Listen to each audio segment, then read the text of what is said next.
Hi, did you know that your low back pain can actually be coming from an emotional component?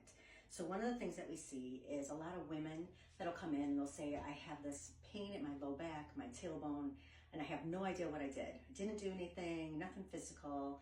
And my number one question is there something going on with you and your mother or you and your children?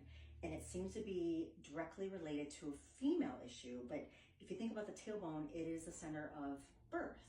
And we see so many things, like if you are having an issue with a family member as a female, it's going to sit right here in the tailbone.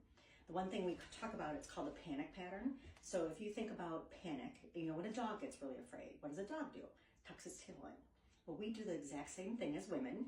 We actually will tuck our tail in, which then will pop the hips out and cause a strain in the low back, can cause like leg pain, back pain, hip pain, a lot of different things.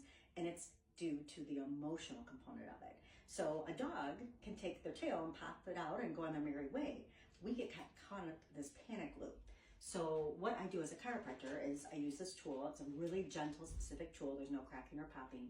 And depending on what I find, but we'll actually adjust your tailbone to get your tailbone to come back into a normal position, releasing the pain.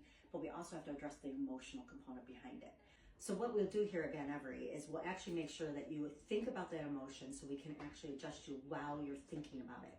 And what we find is your tailbone will go in a much better position. The hip will start to relax. Your muscles will start to basically like let the body get into a really good position and relieve that low back pain or that tailbone pain.